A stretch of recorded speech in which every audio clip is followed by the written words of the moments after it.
പ്രിയപ്പെട്ടവരെ, അശോക് കുമാർ കോടരിച്ചാൽ. അപ്പം തിരുവോണത്തിൻ്റെ ഗ്രാമക്കാഴ്ചകൾ കണ്ട് ഇങ്ങനെ ഉള്ള യാത്രയിൽ ഇപ്പോൾ ഊടുവഴിയിലെത്തി. അപ്പോൾ പുളിക്കണ്ടി മടപ്പുറ മുത്തപ്പൻ്റെ അമ്പലത്തിൽ പോയി തിരിച്ചു വരുമ്പോൾ ഊടുവഴിയിൽ ഇപ്പോൾ ഒരു ഓണ പൂക്കൾ ഒരുങ്ങുന്നുണ്ട്. അപ്പോൾ ഓണപ്പൊട്ടനുണ്ട്. അപ്പോൾ ഓണത്തിൻ്റെ പ്രതീതി ഇപ്പോൾ ഇവിടെ ഉണ്ടായി വരുന്നുണ്ട്. അപ്പോൾ എന്തായാലും നമ്മളിവിടെ മാഷുണ്ട്, ചന്ദ്രമാഷല്ലേ. അപ്പോൾ ചന്ദ്രമാഷുണ്ട്. അപ്പോൾ ഓണമൊക്കെ ആയിട്ട് ബന്ധപ്പെട്ട് ചന്ദ്രമാഷ് ഈ ഓണത്തെക്കുറിച്ച്, ഓണാഘോഷത്തെക്കുറിച്ച് സംസാരിക്കാനുണ്ടാവും.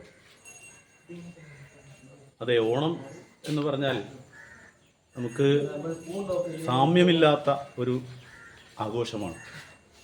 ലോകത്തെവിടെയും ഇത്തരത്തിലുള്ള സമത്വത്തിൻ്റേതായ ഒരു ഉത്സവമുണ്ട്, ആഘോഷമുണ്ട് എന്ന് തോന്നുന്നില്ല. അത്രമാത്രം പ്രത്യേകത ഓണാഘോഷത്തിനുണ്ട്. അത് ജാതി, മത, വർണ്ണ, വർഗ വ്യത്യാസമില്ലാതെ ഉള്ള കേരളത്തിൻ്റെ തനതായ ഒരു ആഘോഷമാണ് ഓണത്തിൻ്റെ പ്രത്യേകത. അപ്പോൾ ഇവിടെ ഇതാ ഊടുവഴി എന്ന് പറഞ്ഞാൽ എല്ലാം കൂടിച്ചേരുന്ന, എല്ലാ വഴികളും കൂടിച്ചേരുന്നുള്ള സ്ഥലം, അതുപോലെ എല്ലാ ആളുകളും കൂടിച്ചേരുന്ന ഒരു സ്ഥലമായിട്ടാണ് ഈ ഊടുവഴി പ്രദേശം അനുഭവപ്പെടുന്നത്.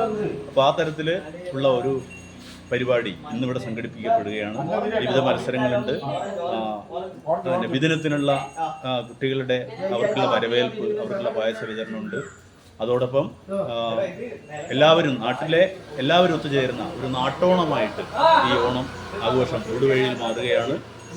ഓളം എന്നാണ് നമ്മുടെ ഇന്നത്തെ പ്രോഗ്രാമിൻ്റെ പേര്. സംഘാടക സമിതിയുടെ എല്ലാവിധ ആശംസകളും അർപ്പിക്കുക.